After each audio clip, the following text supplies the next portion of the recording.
Welcome back. आज हम बात करने वाले कुछ नई चीज़ों पे। मुझे काफ़ी कमेंट्स आए थे कुछ लोगों के पर्सनल मेरे व्हाट्सएप पे कि वो कुछ अलग देखना चाहते हैं। न्यूज़ और इन सब चीज़ों को हम रील्स पे डाल सकते हैं बट क्या अलग हो, तो देन आई डिसाइड कि हाँ कुछ अलग बनाएंगे। So will launch a new thing, knowledgeable startup system. ठीक है, अब आप बोलोगे नॉलेजेबल स्टार्टअप सिस्टम क्या है, तो हम उन स्टार्टअप्स के बारे में बात करेंगे जो फेल हो गए या शट डाउन हो गए। आपको पता है इंडिया में 92% स्टार्टअप फेल होते हैं, but no one ready to discuss about this कि वो फेल क्यों होते हैं। कुछ हैं जो केस स्टडी बना देते हैं उनका, जो बहुत सक्सेस हो गए थे उसके बाद फेल हुए, यानी they come to unicorn and then वो फेल होते हैं तो उनका केस स्टडी बना देते हैं क्यों फेल हुआ, ये गुरु वो गुरु। बट अगर रियलिटी देखोगे मार्केट में तो सबसे बड़ी प्रॉब्लम कई ऐसे स्टार्टअप है जो स्टार्ट तो होते हैं बट 3-4 मेन रीजन होते हैं। लैक ऑफ फंडिंग, सही मेंटोरशिप नहीं मिलना, या फिर एक अच्छी टीम का ना होना, कस्टमर का प्रोडक्ट को सपोर्ट ना करना, और वो कंपनियां शट डाउन हो जाती हैं। तो दैट्स द बिगेस्ट प्रॉब्लम जो स्टार्टअप में है। हम बात करेंगे ऐसे स्टार्टअपों पे जो किसी रीजन से 2 या 3 साल में फेल हो गए, बट आइडिया हो सकता है अच्छा हो या हो सकता है बुरा भी हो, वो आप तय करेंगे क्योंकि एज ए कस्टमर आप समझ सकते हैं उस चीज़ को।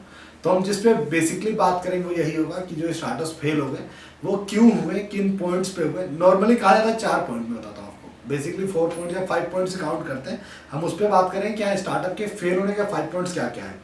तो पहला तो लोग कहते हैं सबसे ज़्यादा इंपॉर्टेंट पार्ट है कस्टमर का सपोर्ट ना करना। कस्टमर का सपोर्ट ना करना बेसिकली 2 पॉइंट होता है। एक इंपॉर्टेंट बात बता दो, हम ये जो भी वीडियोस बनाएंगे फेलियर नॉलेज जिसको कहते हैं कि failure is the best knowledge, तो ये 10 मिनट का ही बनाएंगे ताकि आप पूरा सुन सको और कम टाइम में और मेन इंपॉर्टेंट पार्ट्स ले सको। तो अभी मैं कोई केस स्टडी नहीं कर रहा हूँ, बेसिक पार्ट बता रहा हूँ कि स्टार्टअप फेलियर होता क्यों। पहला होता है कस्टमर का सपोर्ट ना करना। कस्टमर का सपोर्ट ना करना मतलब कस्टमर, कई बार क्या होता है हमें लगता है कि यार कस्टमर जो है वो प्रोडक्ट समझ नहीं पा रहा है, मेरा ले नहीं पा रहा है, तो उसमें 2-3 चीज़ें आ जाती है। पहला होता है कि हो सकता है कस्टमर के लिए बजट फ्रेंडली ना हो, उसको लग रहा है बहुत महंगा है, कौन ट्राई करे। दूसरा, आप प्रोडक्ट की वैल्यू नहीं समझा पा रहे हो कि कोई कस्टमर वो प्रोडक्ट ले तो क्यों ले, उसकी वैल्यू क्या होगी इस प्रोडक्ट की, क्या उसके लिए कितना लॉन्ग लास्टिंग काम करेगा, ये नहीं करेगा।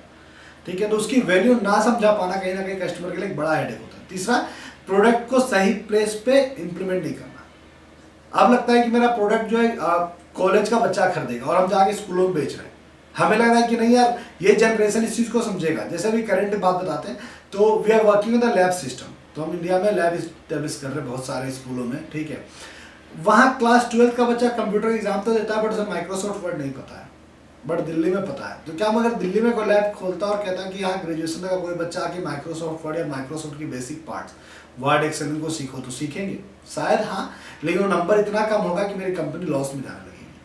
लेकिन मैं वही रूलर में करता हूँ तो मुझे प्रॉफिट होता है। द मोस्ट इंपॉर्टेंट पार्ट कि कस्टमर का भी एक तरीका होता है देखने का, जो सबसे इंपॉर्टेंट पार्ट है। दूसरा एक मैं हमेशा कहता हूँ फाउंडर्स विजन। फाउंडर की सबसे बड़ी प्रॉब्लम है वो फाउंडर विजन होता है। अब क्या होता है फाउंडर विजन का लफड़ा, हमें लगता है यार प्रोडक्ट तो हमारा दमदार है, इन्वेस्टर मिल जाता, हम 60% ऑफ देते हैं और प्रोडक्ट चल पड़ता, या प्रोडक्ट हमारा अच्छा है, अच्छा इन्वेस्टर मिलता, हम अच्छी मार्केटिंग करते हैं, प्रोडक्ट बिकता। मैं बहुत सारी कंपनियों को जानता हूँ जिन्होंने मार्केटिंग में खर्च ही नहीं किया और उनका प्रोडक्ट में इतना दम था कि लोग खरीदने लगे। The most important and the best part as a founder vision आपको ये बात देखना होता है कि एंड ऑफ द डे आपको जाना कहाँ है, एंड ऑफ द डे आपको पहुंचना कहाँ है। प्लस जो फाउंडर सोचते हैं फर्स्ट प्रायोरिटी इन्वेस्टर, अपना 4 घंटा 6 घंटा वो इन्वेस्टर को खोजने में बर्बाद करते हैं। अगर वही 4 घंटा वो कस्टमर खोजने में बर्बाद करते हैं तो उन्हें इन्वेस्टर की जरूरत ही नहीं पड़ती। मैं इसीलिए एक इंपॉर्टेंट बात बोलता हूँ कि एज ए स्टार्टअप हमेशा देखिएगा customer is your best and first investor, सारे कोई बाद में आते हैं, तो कस्टमर ही प्रायोरिटी होना चाहिए पहला। दूसरा, vision depend on third person. ऐसा जब भी विजन हम बनाते हैं कि नहीं ये काम हम करेंगे, हमको इनसे ये मदद मिलेगा, इनसे ये मदद मिलेगा, वो एक बड़ा प्रॉब्लम है। जब हम कोई भी प्लान करते हैं वो हमारा पूरा प्लान ही थर्ड पर्सन होता है। ठीक है, नॉर्मली कंसल्टेंसी समझ लो, तो उसको अगर आप स्टार्टअप मत बोलो, क्या होता है स्टार्टअप जो अधिकतर कंसल्टेंसी पे डिपेंड करता है कि हाँ यार ये सही रहेगा हमारे लिए, ये नहीं रहेगा, तो वो कंसल्टेंसी एक बड़ा पार्ट है। ठीक है, अगर आप कंसल्टेंसी करते भी हो तो that's not a part of the startup, आपको ग्रोथ पार्ट देखनी है। थर्ड जो इंपॉर्टेंट पार्ट है बर्न रेट, बहुत ज़्यादा बर्न रेट का होना, बेसिकली कि हम 60% ऑफ दे रहे हैं, कस्टमर को प्रोडक्ट पसंद आए, कस्टमर प्रोडक्ट लेके चक्कर में क्या करते हैं हम 80% ऑफ देते हैं, हम ऑफ बढ़ा देते हैं, हमें लगता है ज़्यादा डिस्काउंट देना चाहिए, ज़्यादा फैसिलिटेट करना चाहिए, वो सबसे बड़ी प्रॉब्लम है। अगर आपके प्रोडक्ट में दम है तो लोग एप्पल किडनी बेच के खरीदते हैं, मैं हर बार ये बात बोलता हूँ। तो आपके प्रोडक्ट में दम होना चाहिए, ना कि आपके बर्न रेट ज़्यादा होना चाहिए। Customer satisfaction the most important part. कई कंपनियां कस्टमर एक्वायर तो कर लेती है चौराहे पे खड़े होकर। इसका सबसे इजी एग्जांपल समझना, आप रियल एस्टेट से समझो।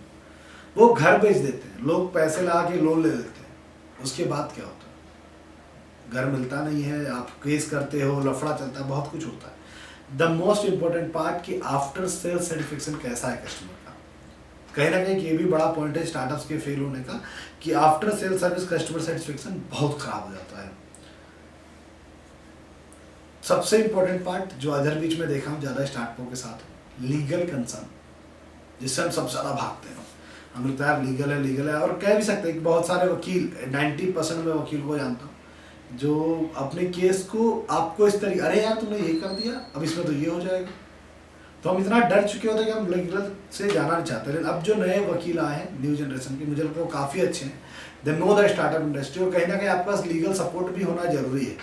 कई बार इन्वेस्टर का पैसा देना फंस जाता है आपके साथ, कई बार आपके को फाउंडर्स के बीच की लड़ाई आपको फंसा देती है। कई बार इस बात में फंस जाते हो कि एज ए इन्वेस्टर या एज ए स्टार्टअप फाउंडर आपके कौन से डिसीजंस भी हैं या नहीं है, वो भी एक बड़ा कंसर्न बनता है आज के समय स्टार्टअप्स को फेलियर का। थर्ड पार्टी इतना जरूरी है स्टार्टअप्स को समझना, क्योंकि अधिकतर स्टार्टअप अभी आजकल जो आ रहे हैं वो they come from the third party work. वो प्रोडक्ट मार्केट से आते हैं, थर्ड पार्टी को सप्लाई करते हैं, ये अच्छी बात है। Collaboration the best thing, but वहाँ लीगल डॉक्यूमेंट्स भी होना चाहिए। मैं एक स्टार्टअप को जानता हूँ जो स्कॉलरशिप प्रोवाइड करने का काम करती थी, बट उसका पूरा स्कॉलरशिप ही थर्ड पार्टी के थ्रू आता था। एक टाइम ऐसा हो कि थर्ड पार्टी ने सडनली मना कर दिया, बिना किसी डॉक्यूमेंट हाँ ना के, जस्ट स्टॉप द वर्क, कि हम अभी CSR नहीं ले पाए, जो भी रीज़न था हम इसको नहीं करेंगे। बाद में फंसा क्या मैटर, इसके पास स्कॉलरशिप के एप्लीकेशन बहुत ज़्यादा थे। पहले जब 50 था तो संभाल भी सकता था, 50,000 थे और थर्ड पार्टी ने मना कर दिया। तो एक प्रोप्रिएट इम्पॉर्टेंट पार्ट है कि आपका लीगल डॉक्यूमेंट उतना ही क्लियर होना चाहिए। कहीं ना कहीं स्टार्टअप के फेल होने का ये भी एक बड़ा रीज़न है। तो ये जो पॉइंट्स हैं ये मोस्ट इम्पॉर्टेंट पार्ट है आपके लिए। टीम एक बड़ा मुद्दा है जो आपको सपोर्ट भी करता है और ग्रोथ भी करता है, ठीक है।